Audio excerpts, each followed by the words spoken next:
देखिए, जो ये न्यायिक उपचार है आपका व्यादेश, है ना। व्यादेश से आप क्या समझते हो? ये एक क्या है? न्यायिक भाषा है ना। कौन देता है इसको? न्यायालय ही दे सकता है ना।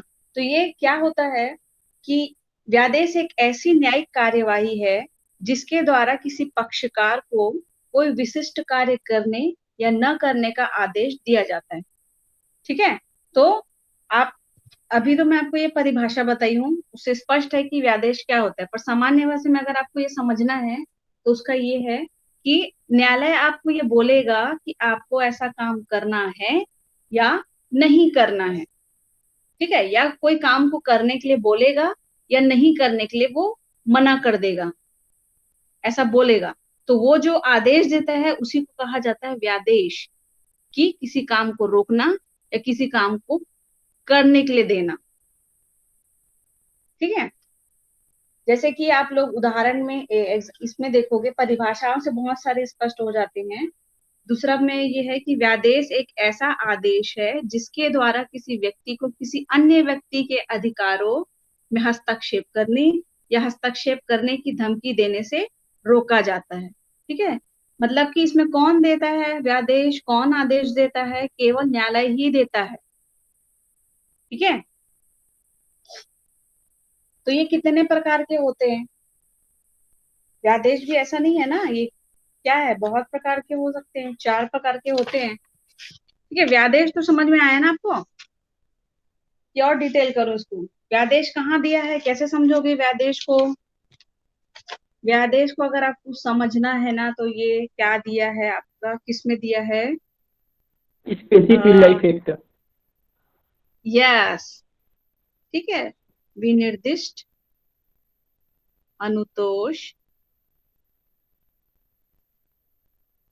अधिनियम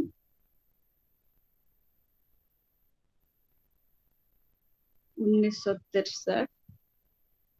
ठीक है। इसमें आपको देखने के लिए मिल जाएगा। ठीक है। ये कौन कौन सी, इसमें जो कौन कौन सी धाराएं हैं, ये है आपका 37, 53 और 59 तक। इन धाराओं का उपबंध है इसमें। ठीक है। आप चेक कर सकते हो, देख सकते हो। ठीक है। तो सामान्य भाषा में अगर आप समझ चुके हो तो मैं आगे बढ़ूं कि दोबारा बताऊं? ठीक है, फिर भी एक बार अच्छे से सुन लो। ठीक है। यह उपचार सामान्य रूप से ऐसे मामलों में दिया जाता है जिनमें न्यायालय के मत के अनुसार नुकसानी उपयुक्त उपचार माना जाता है। यद्यपि विवेक पर आधारित उपचार होने के कारण इसे किसी भी प्रकार के अकृत्य में दिया जा सकता है, परंतु सामान्यतः यह उपचार किसमें दिया जाता है? अपमान लेख, न्यूसेंस, निरंतर अत्याचार और तत्वाधिकार। ठीक है। इन सब मामलों में है, ये सब जो मामले हैं अकृत्य में, इन्हीं मामलों के अंतर्गत में क्या दिया जाता है? व्यादेश दिया जाता है। ठीक है। बाकी सब में दिया जा सकता है, परंतु विशेष रूप से कहा जाए तो ये जो है अपमान लेख, न्यूसेंस, निरंतर अत्याचार और स्वतंत्र अधिकार में ही दिया जाता है। ठीक है। अब देखिएगा आपका व्यादेश का कितना प्रकार होता है। व्यादेश आप 4 प्रकार से जानते होंगे। पहला होता है अस्थाई, दूसरा होता है शाश्वत, तीसरा होता है प्रतिषेधात्मक, और चौथा होता है आज्ञापक। ठीक है। तो आप इसको समझिएगा कि ये क्या होता है, न्यायालय इसको कैसे करवाता है, ये कैसे होता है। ठीक है। ये जो अस्थायी व्यादेश है ना, ये है जो मुकदमा चालू होता है ना, मुकदमे के आरंभ में या मध्य में। ठीक है। ये क्या होता है कि मुकदमे के आरंभ या मध्य में एक निश्चित समय के लिए किया जाता है, यानी कि न्यायालय कुछ समय के लिए ही इसको बोलता है कि ये काम को करना है या नहीं करना है। मतलब कि अर्थ क्या होगा कि जब मुकदमे का जब तक अंतिम सुनवाई नहीं हुआ है, मतलब कि चल ही रहा है मुकदमा, है ना, जब तक अंतिम रूप से सुनवाई नहीं हो जाता है, ये तब तक के लिए लागू रहता है। इसको कहते हैं अस्थायी व्यादेश। ठीक है। अब शाश्वत व्यादेश जो है वो क्या होता है कि मुकदमे में सुनवाई होने के पश्चात किया जाता है, सुनवाई के पश्चात,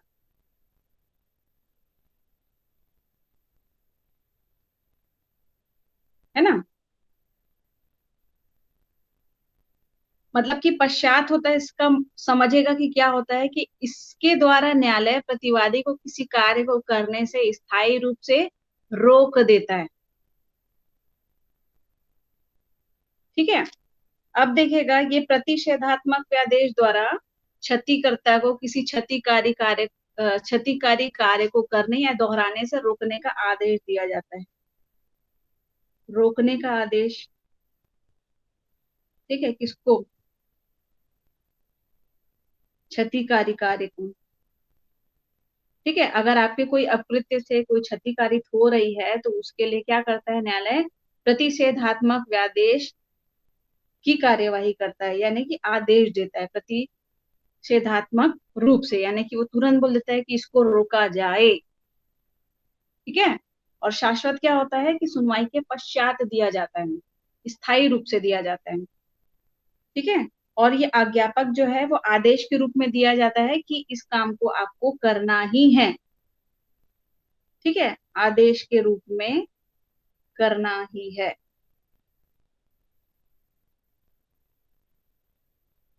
ठीक है, ये चार इस प्रकार के हैं, इसको आप समझ लीजिएगा क्योंकि आपके चैप्टर में ये इसमें मेन है। ठीक है, तो आप इसको एक बार जल्दी जल्दी समझिएगा क्या होता है। अस्थायी व्यादेश मुकदमे के आरंभ या मध्य में एक निश्चित समय के लिए किया जाता है, अर्थात जब तक कि मुकदमे की अंतिम रूप से सुनवाई न हो जाए। शाश्वत या स्थायी व्यादेश मुकदमे में सुनवाई होने के पश्चात जारी किया जाता है। इसके द्वारा न्यायालय प्रतिवादी को किसी कार्य के करने से स्थायी रूप से रोक देता है, और प्रतिषेध व्यादेश द्वारा क्षतिकर्ता को किसी क्षतिकारी कार्य को करने या दोहराने से रोकने का आदेश दिया जाता है। और आज्ञापक व्यादेश द्वारा प्रतिवादी को किसी कानूनी कार्य करने के लिए आदेश दिया जाता है। ठीक है, तो ये व्यादेश का जो चार प्रकार है ना, इसको आप समझिएगा। व्यादेश क्या होता है ये समझ लीजिएगा। ठीक है, और किस जगह पे लाया जाता है ये अब मान ले, ये चारों पॉइंट। ठीक, और ये चार प्रकार इसके। ठीक है, तो इस प्रकार व्यादेश ऐसा या अपकृत्य विधि में यहाँ पे लागू होगा। ठीक है, अब देखिए आप जो चौथा इसका उपाय है, संपत्ति की वापसी।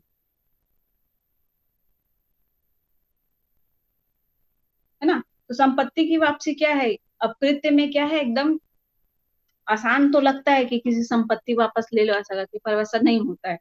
ठीक है, और ये एक उपचार है, न्यायालय द्वारा ही मिला जाता है कि जब कोई व्यक्ति चल या अचल संपत्ति से गैर कानूनी ढंग से बेदखल, है ना, या कब्जा से वंचित कर देता है, तो उसे अपनी अचल या चल संपत्ति को पुनः प्राप्त करने का अधिकार होता है।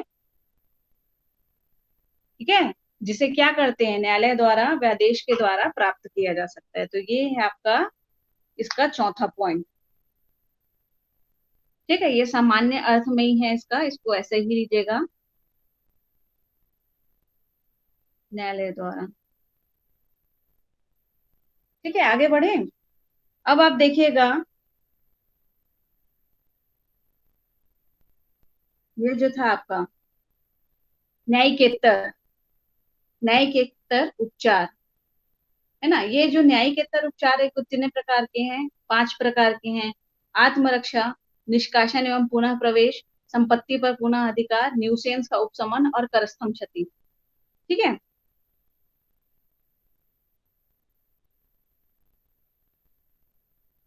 तो न्यायिकेतर उपचार से क्या समझोगे आप?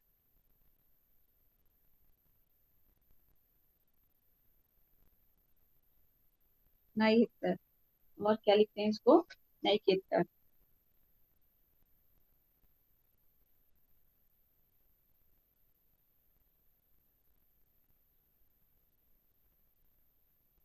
है ना। ये जो है न्यायिकेतर उपचार, ये ऐसा उपचार है जिसमें कि अकृत्य से बचने के लिए, ठीक है, समझ लीजिए, अच्छा सा सुन लीजिए, ठीक है, ये वे उपाय हैं जिनमें क्षतिग्रस्त व्यक्ति अकृत्य से बचने के लिए न्याय को अपने हाथ में ले लेता है। ठीक है।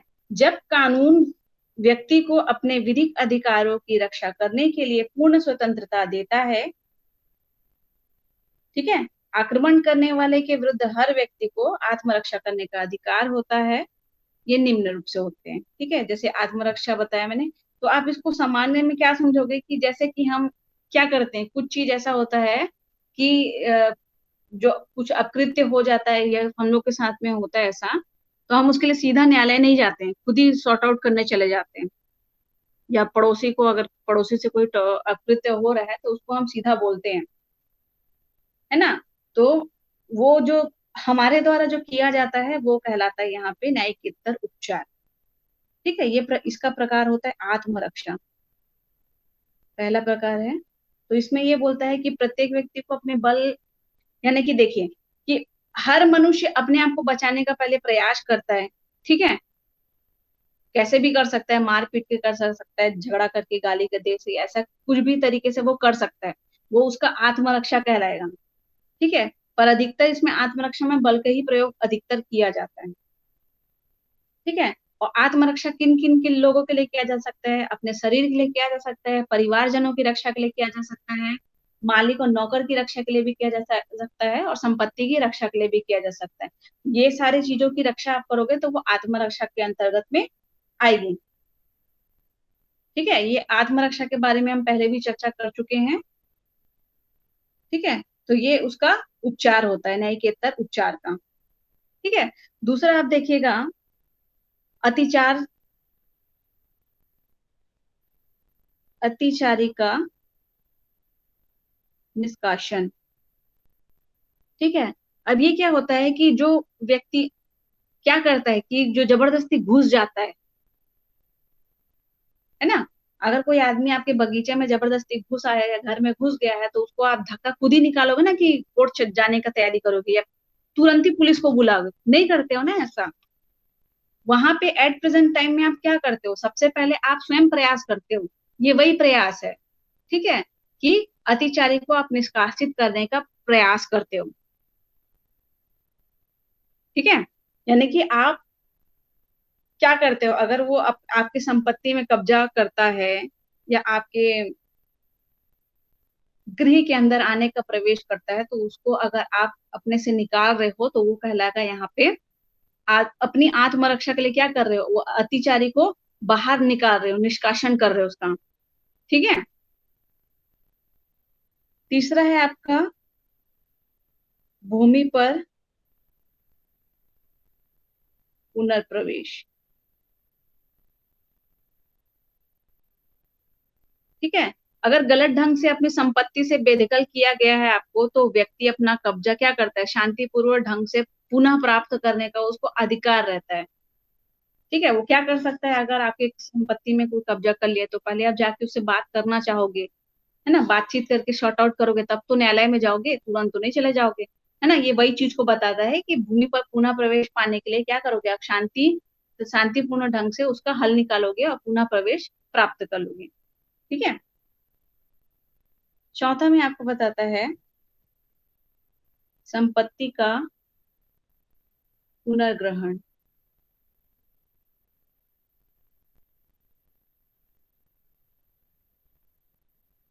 ठीक है, यदि किसी व्यक्ति को कोई चल संपत्ति किसी ने गैर कानूनी ढंग से जब्त कर लिया है अथवा छीन लिया है, तो ऐसे व्यक्ति युक्तियुक्त शक्ति प्रयोग एवं शांतिपूर्ण ढंग से अपने कब्जे अपने कब्जे की रक्षा कर सकता है अथवा अपनी इस संपत्ति को पुनः वापस ले सकता है। शर्त यह है कि संपत्ति पर ऐसे रोकने वाले व्यक्ति का अधिकार और उसका व्यवहार कानूनी और अनुचित होना चाहिए, है ना। यानी कि आप इसको ऐसे समझोगे कि जब कोई जब कोई संपत्ति पर क्या करता है, अधिकार जमाता है ना, तो वो ऐसे प्यार से तो नहीं मांगता है, भाई दे दे अपना संपत्ति ऐसा करके, है ना। वो क्या करता है, धोखे धोखे से, गद्दारी से, ऐसा टाइप का ही करता है ना वो, धीरे धीरे। तो आप क्या करोगे उसके लिए, संपत्ति को अपना पुनः वापसी करने के लिए, या तो शांति पूर्वक प्रयोग करोगे, है ना, या तो क्या करोगे, बलपूर्वक करोगे, दो चार लठैत लोग को बुलाओगे, या तीसरा उपचार रहता है आपके पास में, न्यायालय के पास जाओगे, है ना। तो ये सब में से आप जो प्रयोग करते हो अपने, किसके लिए करते हो, संपत्ति को पुनः प्राप्त करने के लिए करते हो, ठीक है, वो कहलाएगा आपका संपत्ति का पुनर्ग्रहण। पांचवा है आपका न्यूसेंस का उपशमन।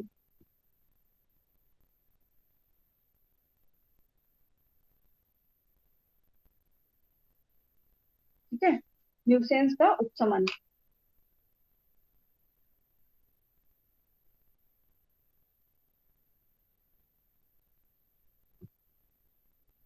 ठीक है, तो न्यूसेंस या बाधाएं दो प्रकार की होती है। पहला होती है सार्वजनिक, सार्वजनिक और व्यक्तिगत। ठीक है, न्यूसेंस का मतलब क्या होता है, बाधाएं।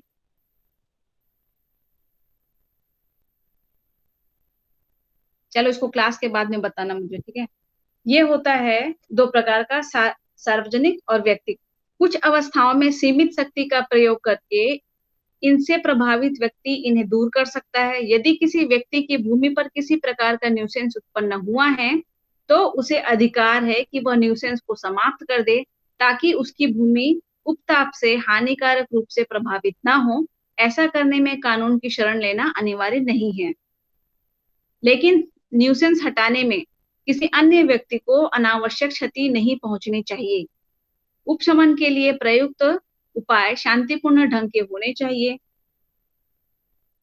न्यूसेंस का उपशमन करने के लिए यदि आवश्यक हो तो दूसरे व्यक्ति की भूमि पर भी जाया जा सकता है। दूसरे की भूमि पर जाने का अधिकार आपात की दशा में भी उपलब्ध है। यदि सार्वजनिक न्यूसेंस से किसी व्यक्ति को विशेष क्षति हो रही हो तो वह उसे भी समाप्त कर सकता है। साधारणतः न्यूसेंस निवारण के लिए दूसरों की भूमि पर जाने के पूर्व उसके स्वामी से नोटिस द्वारा न्यूसेंस दूर करने के लिए निवेदन करना आवश्यक होता है, तथा उसके विफल होने पर उसका भूमि पर जाकर न्यूसेंस समाप्त किया जा सकता है। ठीक है, यानी कि अगर आप सार्वजनिक रूप से बाधा उत्पन्न कर रहे हो या व्यक्तिगत रूप से बाधा उत्पन्न कर रहे हो तो उसको आपको हटाना ही होगा, और ऐसे हटाना होगा कि सामने वाले को तकलीफ ना हो। यानी कि अगर सामने वाले व्यक्ति को उससे तकलीफ हो रहा है तो वो आपके लिए फिर से वो अतिचार का या अकृत्य का दावा कर सकता है। ठीक है, और इसमें छठवा है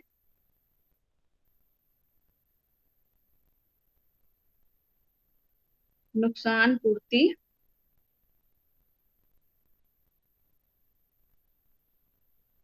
कर स्तंभ। ठीक है, ये क्या पढ़ रहे हैं हम, न्यायिकेतर उपचार का प्रकार पढ़ रहे हैं, है ना। ठीक है, तो नुकसानी पूर्ति कर स्तंभ क्या होता है कि यदि सदोष कार्य करने वाले तत्व किसी संपत्ति के मालिक को उस संपत्ति पर आकर हानि पहुंचाते हैं तो उसके स्वामी को ऐसे तत्व को रोक रखने का अधिकार है। पूर्व विधि के अनुसार जहां भूमि का स्वामी किसी पशु को अपनी भूमि पर पाता था या किसी व्यक्ति के पशु उसकी भूमि पर अनधिकृत रूप से चले आते थे और हानि पहुंचाते थे तो उसको अधिकार है कि वह उसे तब तक पकड़ रखे या रोक रखे जब तक कि पशुओं का स्वामी उसकी क्षति के लिए मुआवजा ना दे दे। ठीक है, ये आपका कहलाता है यहाँ पे नुकसानी पूर्ति कर स्तंभ। ठीक है, ये 6 आपको समझ में आया है। ठीक है, आज यहाँ तक पढ़ते हैं, यानी कि ये वाला जो चैप्टर है आपका उपचार का, ये यहाँ पे समाप्त होता है। अब मैं आप लोग से पूछती हूँ कि आप लोगों को कितना समझ में आया है।